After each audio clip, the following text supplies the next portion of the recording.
For the meditation this morning, I thought it would be nice to meditate on the topic of the precious human rebirth, precious human life, which was the topic of the talk the other night, Friday night's talk by Venerable Children.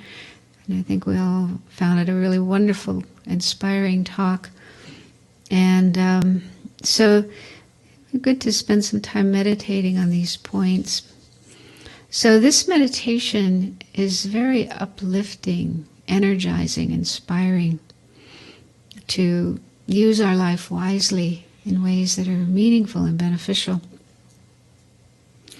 Also, it counteracts what neuroscientists call the negative bias of the brain. So they find that the way our brains work is we tend to pay more attention to negative things, signs of threat or danger, bad news, negative things that we hear about or see. So our brain tends to focus more on those, and then we can end up being freaked out, frightened, anxious, or depressed. So we can counteract that by focusing on positive things. There are a lot of positive things in our life. So, according to the Buddha's teachings, we are very, very fortunate to be human beings, just to have a human life, a human mind, human intelligence. So, one way we can get a sense of that is by thinking about the lives of other kinds of beings. The Buddhism speaks of different realms, different kinds of beings, and some of these are incredibly unfortunate, such as the hell realm, where beings are constantly in pain and experiencing fear and anger, or the hungry ghost realm, where the beings are constantly hungry and thirsty and unable to find anything to relieve their hunger and thirst. So they too experience a lot of fear and distress and anger. And then there's the animal realm, where there's various sufferings such as also hunger and thirst and heat and cold and danger, because animals tend to kill each other and eat each other. And then there's also human beings who kill animals and use them for meat, for fur, for different body parts. So, as human beings, we are free from those kinds of sufferings. So, just spend a few minutes. You can choose one of those realms and think about what it would be like to be in one of those realms. And in addition to having the incredible suffering, physical and mental suffering of those beings, not having any opportunity to learn the Dharma and practice the Dharma. And if you find it difficult to think about those realms, you can just think about situations that some human beings right here in this world experience. For example, there are wars going on in certain places like Syria and Yemen, and people are almost constantly in danger of losing their lives from bombs or other kinds of weapons. So they live in fear, in danger, real danger. And there are also people living in places where there's a shortage of food. There's even famine. And so they sometimes have to go days without any food to eat and watch their children crying with hunger and be unable to feed them. So you could think of some of these extreme cases of suffering here on this planet, experienced by our fellow human beings.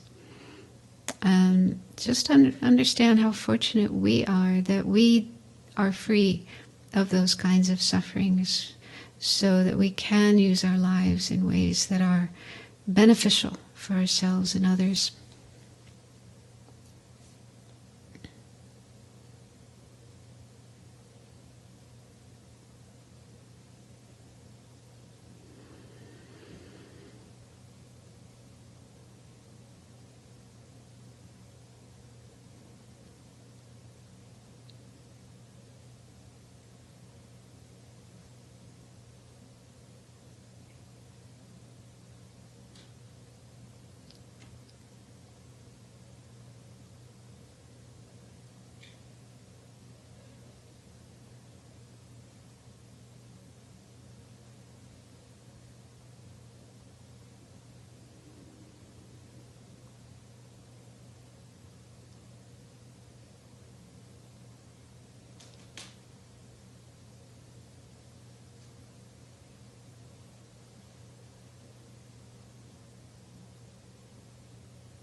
So we're very fortunate to have a human body, human life.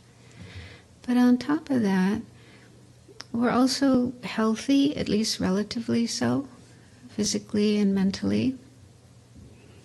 We're not experiencing any serious impediments to being able to move around and see, hear, speak, use our brains, which would make it very difficult for us to learn spiritual teachings and understand them and put them into practice. So this isn't the case for a lot of human beings. Many human beings do experience severe disabilities, physical and or mental, that would make it difficult or even impossible for them to understand the Dharma, the teachings on how to transform our minds, develop our minds, free our minds from obscurations, and bring our minds to the state of awakening. So contemplate that for a few minutes. See if you can recognize how fortunate you are to be physically and mentally healthy.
Another advantage that we have is freedom and opportunities to learn the Dharma and practice it.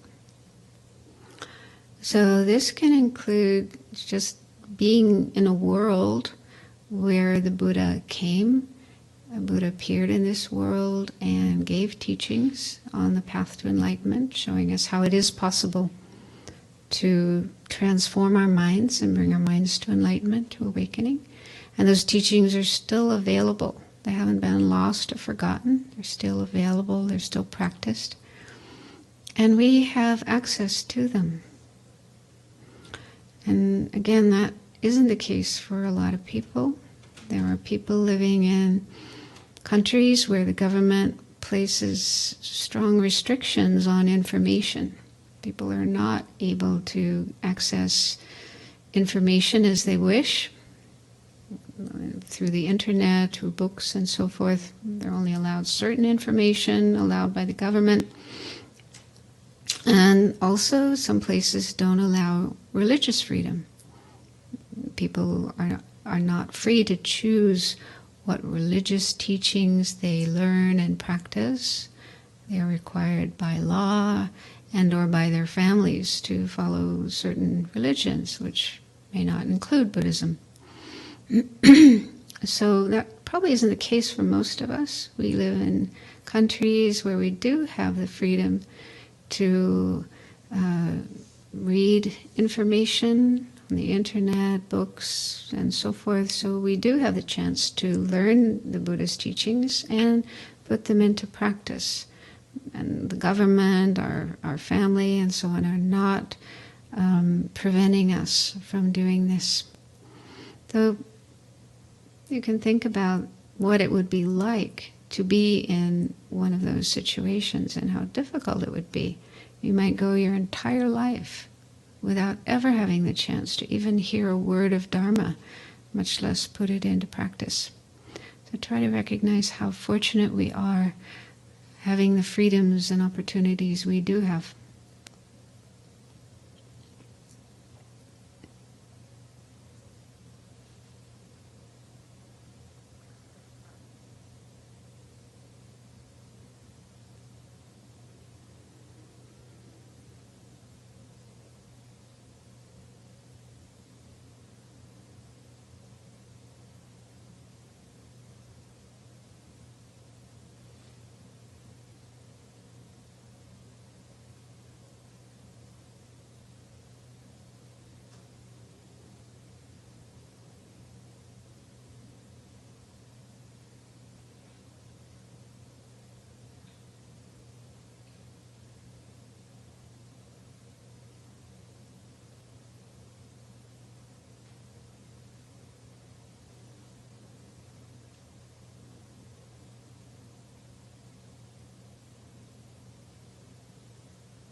And then another advantage we have is sufficient resources: food, clothing, shelter, medicine, access to doctors, medical care.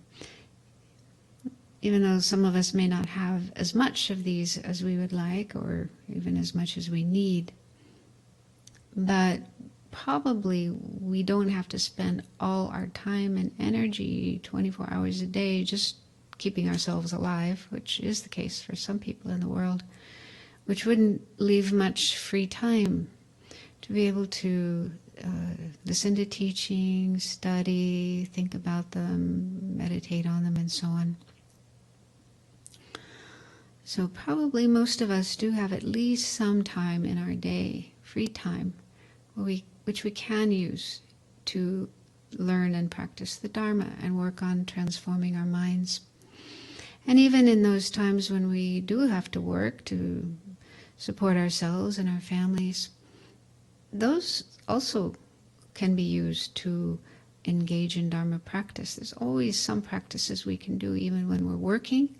We can practice loving kindness and compassion, keep ethical discipline, practice mindfulness. So there's many practices that can be done even while we're working, not necessarily on the cushion.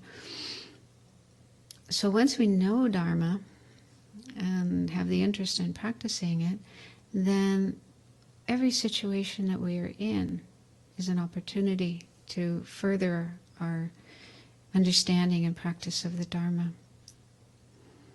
So contemplate how fortunate we are that we have the outer resources, food and so forth, and the inner resources to be able to use our time, use our lives in the practice of Dharma.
So having a human life with all the ideal conditions, both external ones and internal ones, such as having interest in learning and practicing the Dharma, is said to be very rare. It isn't the case that every human being, all the 7+ billion human beings in the world, have such a life. So actually, just a relatively small minority of human beings do have such an opportunity, such a situation. So it's said in the teachings that having such a precious human life is similar to a beggar finding a diamond ring in the trash can. So it's something that almost never happens. It's like, once in a lifetime this kind of thing would happen. And it's very opportune Because with that diamond ring, the beggar can relieve himself or herself from their poverty and have a much better life. So in a similar way, having a precious human life, precious human rebirth with all these opportunities means that we can do so many positive things for ourselves and others. We can start creating the causes for full enlightenment, awakening, if that's what we wish to do. We can also start creating the causes for liberation, nirvana, freeing ourselves from suffering and its causes, if that's what we wish to do. We can also create the causes for fortunate rebirths in the next life and our future lives, if we believe in rebirth. But even if we have difficulty accepting rebirth or those higher goals, we can do so much just in this lifetime that is beneficial for others. There's so many opportunities to help others, to increase our kindness, our compassion, our altruism, and also to find more genuine peace of mind and happiness for ourselves. Make our minds really positive, really satisfied. So there's many positive things we can do with this precious human life. So see if you can conclude the meditation with a sense of how fortunate you are and with the wish to make good use of this precious opportunity, both for yourselves and for others.